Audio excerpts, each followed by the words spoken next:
Master minds commerce చదవాలనుకునే 10th inter విద్యార్థుల తొలి ఎంపిక. క్లస్టర్ బాంబుల వినియోగం ఇరాన్ కొంపముంచిందా అంటే దీనికి అవుననే సమాధానం వస్తుంది. వాస్తవానికి ఇరాన్ ఇజ్రాయెల్కి ప్రతీకార రూపంలో చేసినటువంటి దాడుల్లో ఎవరు ఊహించని స్థాయిలో లక్ష్యాలను చేరుకుందన్నమాట వాస్తవం. ఇజ్రాయెల్ ఒక శత్రు దుర్భేద్యమైనటువంటి దేశం, చుట్టుపక్కల అనేక తీవ్రవాద సంస్థలు విరుచుకుపడుతున్నప్పటికీ కూడా ఒక్క బాంబును కూడా తన భూభాగంలో ముఖ్యంగా ప్రజలు ఉన్నటువంటి ఆవాస ప్రాంతాల్లో పడకుండా ఇజ్రాయెల్ రక్షణ వ్యవస్థలు కాపలా కాస్తాయనేటువంటి అభిప్రాయం ప్రపంచం మొత్తం ఇప్పటివరకు ఉండేది. దాన్ని పటాపంచలు చేసింది ఇరాన్ క్షిపణి వ్యవస్థ.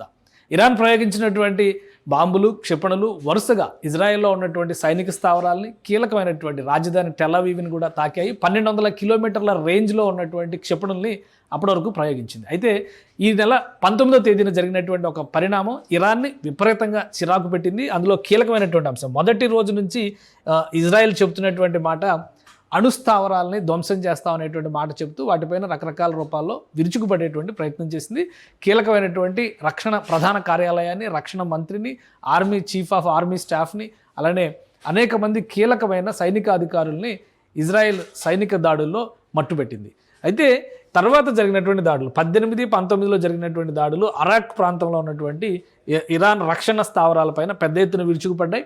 దీనికి ప్రతీకారాన్ని తీర్చుకునేటువంటి క్రమంలో ఇరాన్ ప్రయోగించినటువంటి కీలకమైనటువంటి బాంబు ఇక్కడ చెప్పేటువంటిది, అది చాలా ముఖ్యమైనటువంటి బాంబు. గతంలో కూడా అనేక సందర్భాల్లో ప్రపంచ దేశాల శాంతి కోసం ఈ క్లస్టర్ బాంబ్స్ని ఉపయోగించొద్దు అనేటువంటి ఒక తీర్మానాన్ని కూడా ప్రవేశపెట్టారు. ఐక్యరాజ్య సమితి కూడా దీనికి మద్దతు తెలిపింది. ఆ క్రమంలోనే ఈ క్లస్టర్ బాంబ్స్ వేసేటువంటి ఒప్పందం పైన అనేక దేశాలు అంగీకారానికి వచ్చాయి. కానీ ఇజ్రాయెల్, ఇరాన్ లాంటి దేశాలు మాత్రం క్లస్టర్ బాంబ్స్ విషయంలో వెనుకడుగు వేసినటువంటి పరిస్థితి లేదు.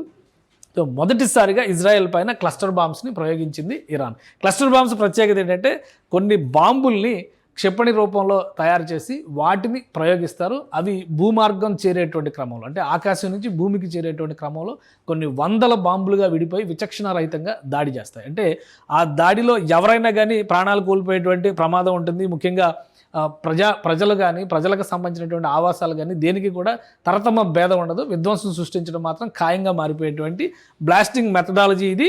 సో ఈ బాంబులు ఈ విధంగా వెళ్ళి నేలను తాకేటువంటి క్రమంలో అనేక ప్రాంతాల్లో విధ్వంసం సృష్టించాయి. ముఖ్యంగా ఇజ్రాయెల్లో ఉన్నటువంటి మైక్రోసాఫ్ట్ ఆఫీస్ దగ్గర నుంచి అనేక ప్రజావాసాలపైన ఈ బాంబులు విచక్షణారహితంగా దాడి చేశాయి. దీంతో పెద్ద విధ్వంసం ఇజ్రాయెల్లో జరిగినట్టుగా ఇజ్రాయెల్ రిపోర్ట్స్ తెలియజేశాయి.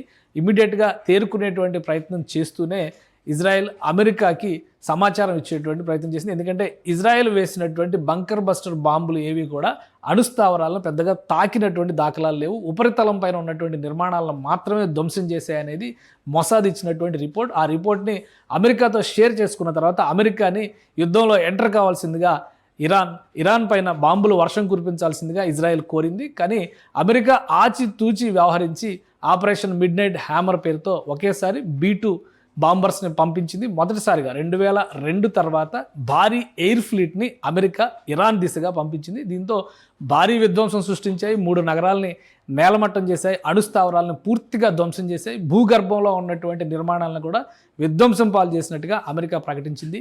దీనికి ప్రతీకారంగా ఇప్పుడు ఇరాన్ రగిలిపోతుంది. ఇరాన్ ఏం చేస్తుంది అనేటువంటి అంశంపైనే అందరిలోనూ ఆసక్తి నెలకొని ఉంది.